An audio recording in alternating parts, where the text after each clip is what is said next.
नमस्कार दोस्तों, मैं सतीश सुमन आपके अपने YouTube चैनल श्रेष्ठ भारत में आपका स्वागत करता हूं। दोस्तों, हम सब ने देखा होगा कि सोशल मीडिया पर राणा सांगा और बाबर का मुद्दा बेहद गर्म है, क्योंकि राज्यसभा में सपा के सांसद रामजी लाल सुमन ने राणा सांगा पर विवादित टिप्पणी करते हुए कहा था कि राणा सांगा ने ही बाबर को दिल्ली के सुल्तान इब्राहिम लोदी पर आक्रमण करने के लिए आमंत्रित किया था। इस बयान से देश में माहौल गर्म होने लगा और मीडिया में राणा सांगा और बाबर पर डिबेट होने लगी और उसमें बार बार एक पुस्तक का नाम आता रहा जिसका नाम था बाबरनामा। आज की वीडियो में पढ़ेंगे हम मुगल वंश के संस्थापक बाबर की आत्मकथा बाबरनामा या तुझके बाबरी के बारे में कि क्या इस आत्मकथा में राणा सांगा के बारे में इस तरह का कोई उल्लेख है या फिर यह अफवाह है। तो जिन्होंने अभी तक हमारे चैनल को सब्सक्राइब नहीं किया है, प्लीज चैनल को सब्सक्राइब कर लें, बगल में जो बेल आइकन है उसे भी क्लिक कर दें ताकि हमारी हर वीडियो का नोटिफिकेशन आप तक पहुंचता रहे। वीडियो में आगे बढ़ने से पहले मैं बता दूं कि यह वीडियो किसी राजनीतिक दुर्भावना से प्रेरित नहीं है और न ही किसी संप्रदाय को नीचा दिखाने के लिए है। जो भी तथ्य होंगे वो सभी आपके समक्ष होंगे। बाबरनामा मुगल वंश के संस्थापक बाबर की आत्मकथा है। इसे तुझके बाबरी या वाक़ियात बाबरी भी कहा जाता है।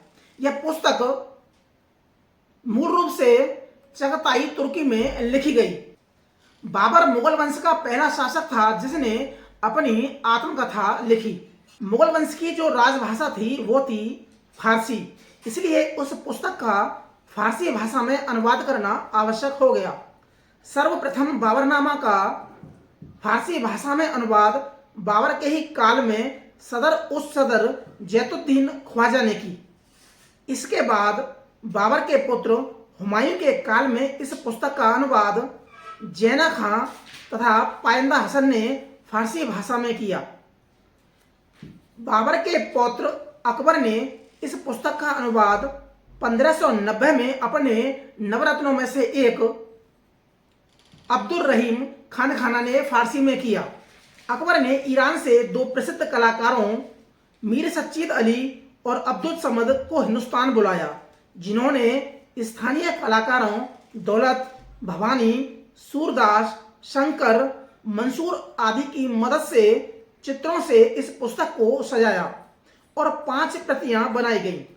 इनमें से एक प्रति दिल्ली के राष्ट्रीय संग्रहालय में रखी है तथा अन्य 4 लंदन तथा मॉस्को के संग्रहालय में सुरक्षित है। शाहजहां के समय में इस पुस्तक का फारसी में अनुवाद अबू तालिब तुर्वती ने किया। अब हम जानेंगे कि अंग्रेजी भाषा में इस पुस्तक का अनुवाद किस किस ने किया। तो इस पुस्तक का अनुवाद अंग्रेजी में सर्वप्रथम जॉन लीडेन तथा विलियम एर्स्काइन ने 1826 में किया तथा उसके बाद एल्किन ने भी फारसी भाषा से अंग्रेजी में किया। यानी कि इन तीनों ने जो अंग्रेजी में अनुवाद किया वह फारसी भाषा से किया, लेकिन इस पुस्तक का जो मूल भाषा थी वो थी तुर्की। अंग्रेजी में सर्वश्रेष्ठ अनुवाद मैडम एन.टी. सुसन्ना बेवरीज ने 1905 में मेमोरेस ऑफ बाबर के नाम से किया। यह अनुवाद मूल रूप से तुर्की से अंग्रेजी भाषा में किया। 1871 में बाबरनामा का अनुवाद फ्रेंच भाषा में किया गया। एक तथ्य यह भी है कि बाबरनामा को विद्वान एल्फिंस्टन ने एशिया का एकमात्र वास्तविक ऐतिहासिक ग्रंथ बताया है, जो कि यह प्रश्न परीक्षा में भी कई बार आ चुका है। अंग्रेजी भाषा से हिंदी में अनुवाद युजीत नवलपुरी ने किया, जो कि यह पुस्तक हमारे पास भी उपलब्ध है। सड़क के मापन हेतु गज-ए-बाबरी का सर्वप्रथम उल्लेख इसी पुस्तक में मिलता है और कहा जाता है कि रेहट शब्द का प्रयोग भी सबसे पहले बाबरनामा में ही उल्लेख मिलता है।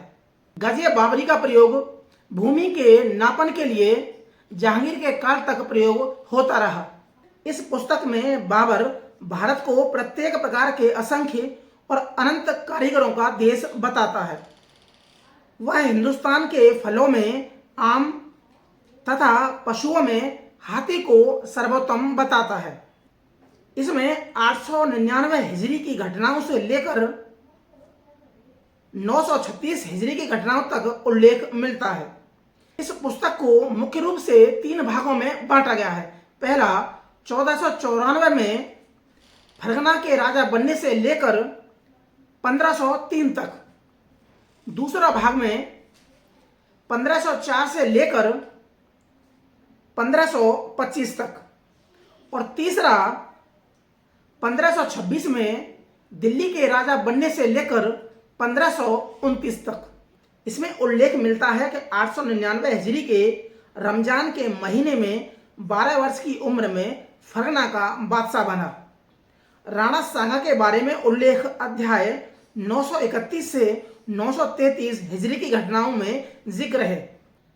इसमें बताया गया है कि हसन खां मेवाती और उसका पुत्र नाहर खां राणा सांगा के सेनापति बनते हैं। पेज संख्या 290 में लिखा है कि राणा सांगा ने इब्राहिम लोदी के विरुद्ध बाबर की मित्रता चाही और राजपूत रजवाड़ों ने अपना एक संघ बनाया। उसका नेता राणा सांगा बाबर से हाथ मिलाने को तैयार था। इस पुस्तक में यह भी लिखा है कि राणा सांगा ने दिल्ली के सुल्तान इब्राहिम लोदी को 1517 में हुए खतौली के युद्ध में पराजित किया था।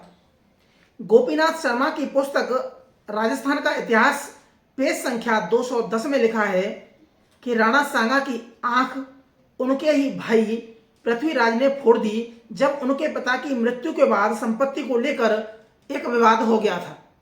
तो दोस्तों, आज पढ़ा हमने मुगल वंश के संस्थापक बाबर की आत्मकथा बाबरनामा या तुज़्क़े बाबरी या फिर वाक़ियात-ए बाबरी के बारे में, कि इस पुस्तक में राणा सांगा के बारे में किस पेज संख्या में उल्लेख मिलता है और उसमें क्या उल्लेख मिलता है। तो आज की वीडियो में सिर्फ इतना ही। मिलते हैं हम अगली वीडियो में, तब तक के लिए नमस्कार।